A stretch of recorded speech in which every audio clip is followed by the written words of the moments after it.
My good God. I'll keep it a bit quieter. Hello, everybody. Is that okay? I think they heard me at the other end of the exhibition hall then. Thank you all for coming along to this panel discussion where we're going to be digging deep into the policies that work in companies in terms of family-friendly policies.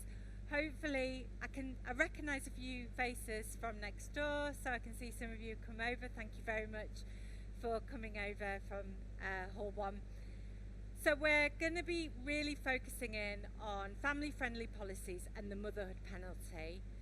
Just to set the scene before we get going, for anybody that wasn't in the main hall beforehand, and to give you some facts and stats to whet your appetite ready for this discussion. The motherhood penalty works out at, in 2023, mothers earned £4.44 less per hour than fathers, and that had increased by £1 an hour from the year before. So things are actually getting worse, they're not getting better. Meanwhile, the gender pay gap has flipped between the ages of 16 to 24. Women are now earning more than men in those age brackets. But as soon as we have children, game over. Well, it's not game over, but we really start to feel it in terms of our careers. So this is what we're really trying to solve here. The pay gap obviously means we are not effectively utilising the skills and expertise of the people that are available to us. That's the crucial thing. So if you get this right, if you have these family-friendly policies, rather than seeing them as a cost, you need to start seeing them as an investment. And we can talk quite a bit about the outcomes for companies, the positive outcomes from investing in these policies, because I know many of you will have to go back to your employer, try and sell these in some form or another. We're going to keep this quite interactive. You've got as much opportunity as you want to ask any questions. Fling your hand in the air. We've got somebody going around with a roving mic. Shout out, do whatever you want. There's enough of us to keep this nice and interactive. But I'm going to firstly introduce our illustrious, brilliant panel, which I am delighted we have these three brilliant people with us. So firstly, we've got Liz Jeffrey, who's the VP of People Experience at Sony Music. We have Johnny Briggs, who is the Diversity, Equity, Inclusion and Executive Search Director, it's a mouthful, at Aviva. And we have Laura Walker, who is an expert in flexible working, particularly job shares. She founded the job share revolution after a long career in finance at Deloitte and Asda.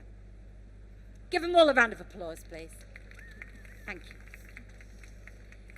So first I'm going to ask each of them to introduce themselves and tell us a bit about what they've done at their organisation in terms of family-friendly working, and then I'm going to ask a few questions, and then you can all chuck your questions in. You can ask me questions too. So let's start with Liz. Tell us a bit about yourself and what you've done at Sony Music. Yeah, no, thank you for that introduction.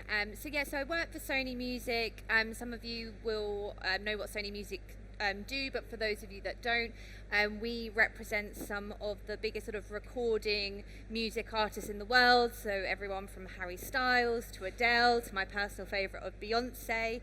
And what you will probably imagine is that because we represent such a diverse roster of artists, what is something that is of critical importance to us is that we also have a diverse workforce, because we need to be able to represent our artists, represent the interests of those artists. So we spend a lot of time thinking about how we can recruit and retain a diverse workforce. And one of the ways, we've done lots of work in sort of the recruitment space, the talent development space, but what we have been doing over the last few years is really looking at our policies and practices and ways of working. So we have implemented a wide range of policies from, equalised parental leave, core hours, flexible working, support for domestic abuse victims, but sort of one of our kind of flagship policies that we launched in October 2022 was our childcare support policy. And what that policy does is it offers our employees up to £15,000 a year to pay for the cost of childcare.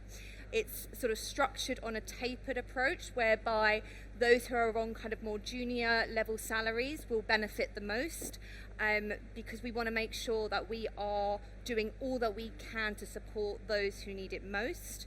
And one of kind of the key sort of aspects of the policy for us also is that when we were sort of researching it, we were thinking about, do we do a creche? Do we set up a kind of a local arrangement with a local kind of nursery provider? But for us, what was so important was that our staff would be able to have the choice around what the right childcare was for them. So this is why we've sort of offered this kind of almost bursary scheme for them. That's amazing. We're going to dig a bit deeper into that policy in the Q&A. Johnny. Johnny Briggs, you've probably worked out I'm from Glasgow, so he can do lots to the volume, goes up and down. He can't